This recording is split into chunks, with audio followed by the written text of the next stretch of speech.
There are moments when silence is louder than any answer you could receive. You expected something, guidance, reassurance, a sign, a door opening or closing. Instead, nothing happened. No signal, no response, no interruption. And that confused you because you've been taught that silence means absence, that if nothing responds, nothing is listening. That assumption is wrong. Silence is not neglect. Silence is evaluation.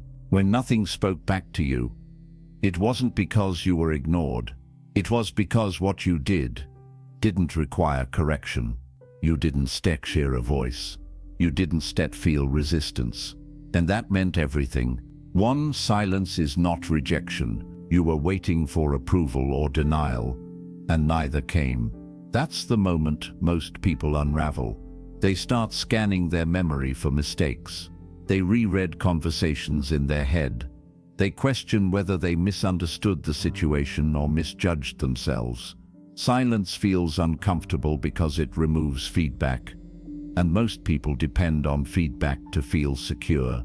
But that dependence is the problem. Rejection is loud. Interference is loud. But correction announces itself clearly. When something is wrong, it rarely stays quiet. Resistance shows up. Delays pile up. Confusion increases. Emotional pressure builds. Something pushes back hard enough that you're forced to stop or rethink. Silence is different. Silence happens when there is nothing to stop. When no force intervenes, it's not because nothing is happening. It's because what is happening doesn't violate anything essential. The direction you're moving in isn't destructive. The decision you made isn't reckless. The timing isn't premature enough to require interruption. You weren't set blocked. You weren't set redirected. You weren't set warned. You were allowed. That's difficult to accept, because allowance feels underwhelming. People expect permission to come with a feeling, a signal, a rush of confidence, or some dramatic sense of certainty. But real permission is subtle. It doesn't inflate you. It doesn't excite you. It simply removes obstacles and lets momentum continue. And that quietness can feel unsettling if you're used to resistance. Silence doesn't flatter the ego. It doesn't congratulate you. It doesn't reassure you every step of the way. It just lets you move forward without interference. That's why people misinterpret it. They think, if this were right, I'd feel something stronger. But strength isn't always loud. Stability isn't always emotional. Think about how often you've been stopped before, how often something collapsed, delayed, or became complicated the moment you were heading in the wrong direction. Contrast that with this moment. Things didn't fall apart. Nothing forced you to retreat. There was no sudden confusion, no emotional chaos, no external resistance demanding your attention. That absence is not accidental. Silence doesn't mean you stay lost. It means you're aligned enough not to be restrained. It means the path you're on doesn't require supervision anymore. It means you're operating within boundaries that don't need enforcement. And that's a higher level of trust than constant feedback ever could be. The mistake is assuming that guidance always comes as noise. Sometimes guidance is the lack of it. Sometimes the clearest message is that nothing needed to be said. And that's exactly what happened here. 2. You expected praise, but you earned trust. You were waiting for acknowledgement. Not applause in a dramatic sense, but some kind of signal that said, yes, this was right. Most people need that. They rely on confirmation to settle their nervous system. Without it, doubt creeps in. So when nothing came, it felt strange, almost unfair. You did the work. You showed restraint. You moved carefully, and still, nothing responded. Here's the truth. Most people never learn. Praise is given to those who still need encouragement. Trust is given to those who don't stick. When someone doubts themselves, reassurance is necessary. When someone is unstable, they need to be checked on. When someone is reckless, they need supervision. Feedback exists to compensate for weakness, uncertainty, or inexperience. You didn't receive praise because praise would have been unnecessary. What you demonstrated didn't require motivation. It showed consistency. It showed self-control. It showed that you weren't acting for validation. And when someone operates at that level, constant acknowledgement becomes a distraction, not a reward. Silence, in this case, meant confidence in your ability to continue without being propped up emotionally. That's a hard pill to swallow, because most people associate being noticed with being valued. They think if no one reacts, then nothing mattered. But that logic is flawed. Some actions are so solid, they don't need commentary. They stand on their own. Think about how trust works in real life. The more someone proves they can handle responsibility, the less they're monitored. No one checks in constantly. No one hovers. No one praises every small decision.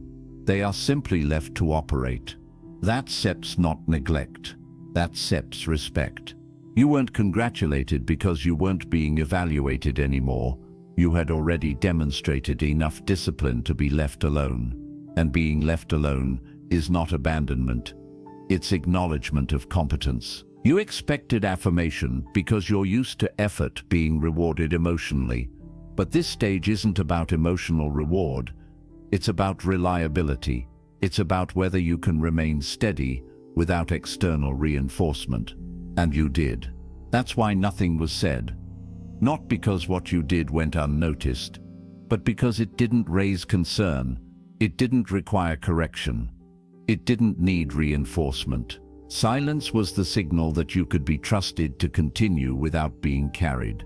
And that's a higher level of recognition than praise ever was. 3. Nothing stopped you because you passed the test. Most people think tests look dramatic. They expect pressure, conflict, temptation, or an obvious choice between right and wrong. But the most revealing tests don't look like tests at all. They look like normal moments where no one is watching and nothing forces your hand. This was one of those moments. There was no urgency, no threat, no reward dangling in front of you. You weren't cornered into a decision. You weren't pushed emotionally. You weren't scared into compliance. You had space. And in that space, you chose how to act. That SEPs what made it a test. Anyone can behave well when consequences are allowed. Anyone can make the right choice when pressure is obvious. But when there is no external force, no fear of loss, and no promise of recognition, behavior reveals who you actually are. You didn't need to be stopped because you didn't overreach. You didn't need to be warned because you didn't cross a line. You didn't need resistance because you showed restraint on your own. If what you were doing was misaligned, something would have intervened. Delays would have appeared. Confusion would have increased. Emotional instability would have crept in. That's how correction usually shows up. But none of that happened. Instead, things stayed quiet, stable, uncomplicated. That quiet wasn't emptiness. It was confirmation that nothing needed to be fixed. You passed the test precisely because you didn't know you were being tested. You acted without an audience. You made adjustments without being told. You held back where others would have pushed forward. That sets the level where oversight disappears. When someone has proven they can regulate themselves, external regulation becomes unnecessary. The absence of interference wasn't luck. It was the result of demonstrated control. You moved forward, and nothing stopped you. Not because there were no rules, but because you were already respecting them. And that's why the silence continued. 4. You didn't set need aside because you became one. At the beginning of any journey, people rely heavily on signals. They look for reassurance before they move. They wait for permission before they decide. They scan the environment for confirmation that they're not making a mistake. That's normal when clarity is still developing. But there comes a point where that habit becomes a weakness. If you always need a sign, it means you don't trust your own awareness yet. It means you believe guidance exists outside of you, instead of recognizing that it has already been built into how you think, feel, and respond. This moment was different. You weren't confused. You weren't frantic. You weren't acting out of impulse or fear. You didn't need something dramatic to convince you to move or to stop. You already knew what to do, and more importantly, you knew why you were doing it. That's why no sign appeared. Signs are given when direction is unclear.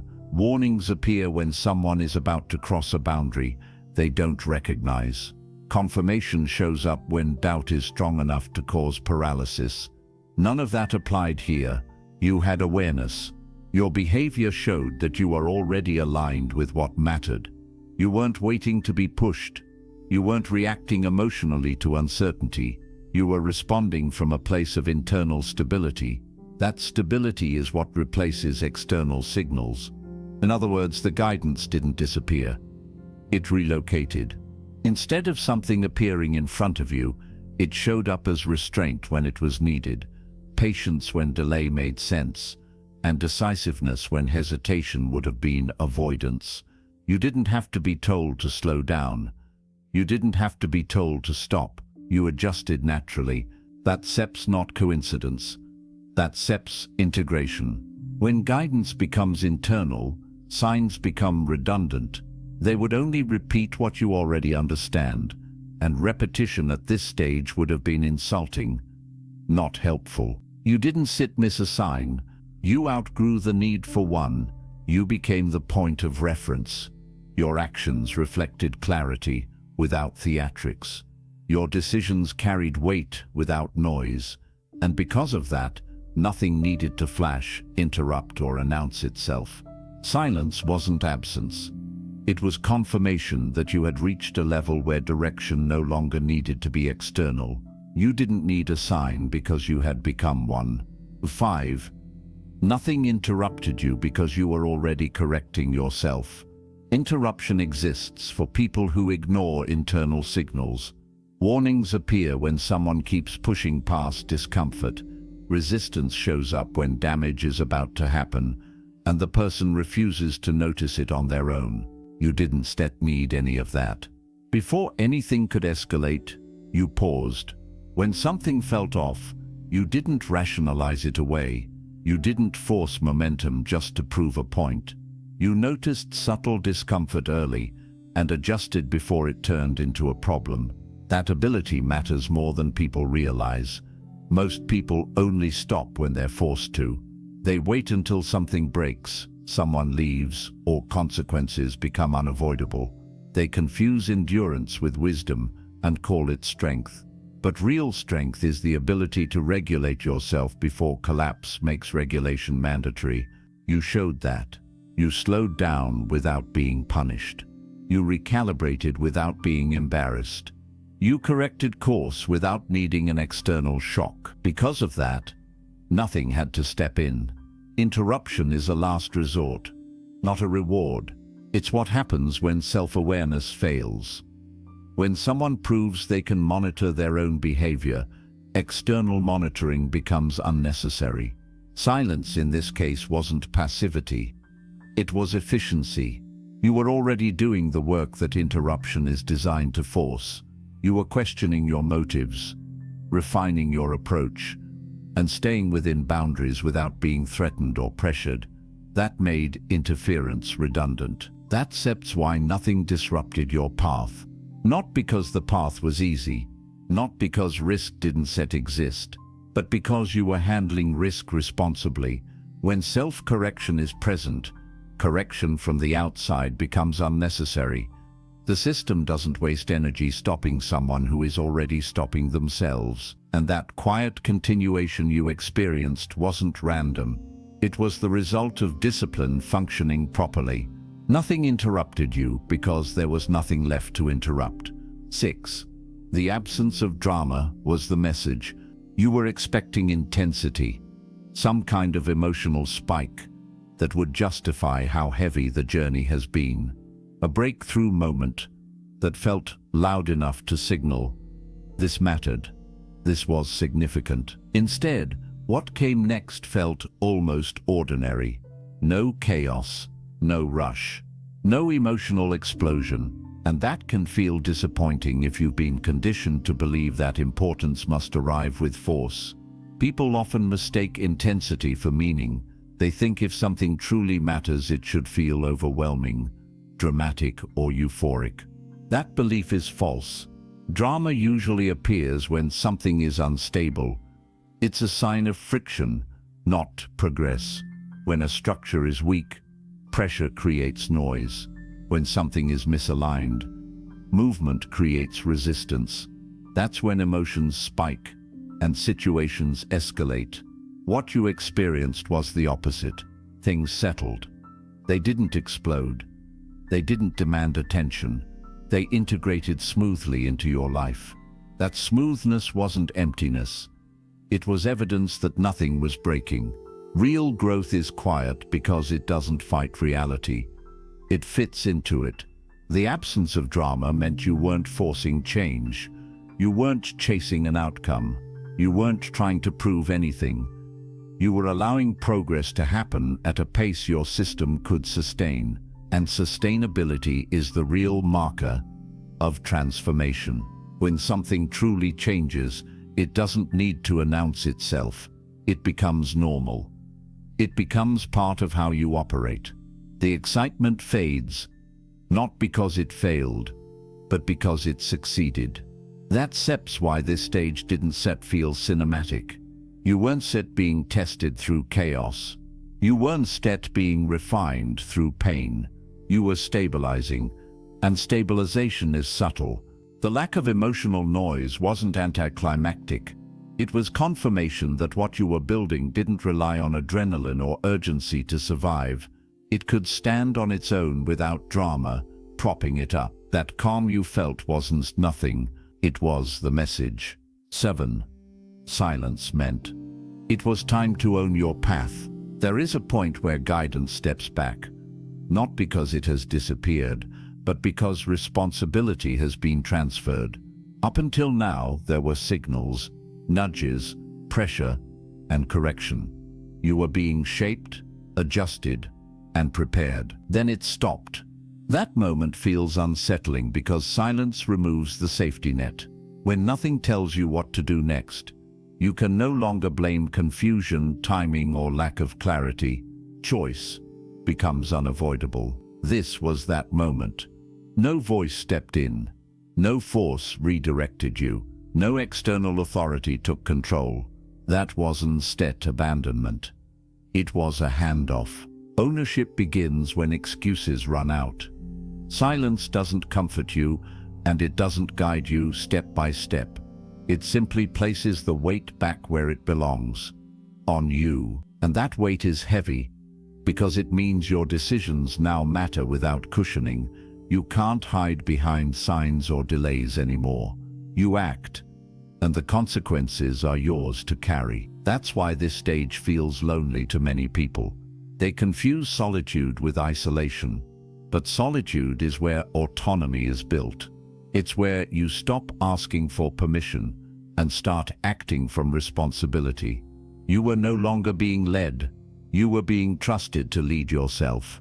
Silence marked a transition from dependency to authorship, from being guided to being accountable, from following a path to owning one. And you didn't collapse under that weight. You moved forward without panic. You made decisions without rushing. You accepted uncertainty without freezing. That's how you know you were ready for this stage. The silence didn't mean support was gone. It meant the training phase was over. What came next was no longer about instruction. It was about execution. You thought silence meant something was missing, that you had been overlooked, that you were waiting for a response that never came. But silence was the response. Nothing interrupted you because nothing needed to. Nothing warned you because you were already aware. Nothing spoke because your actions were already speaking clearly. This wasn't abandonment. It was confirmation. Silence showed you that you were no longer being corrected, no longer being supervised, no longer being held back for your own protection. You were trusted, and trust is quiet.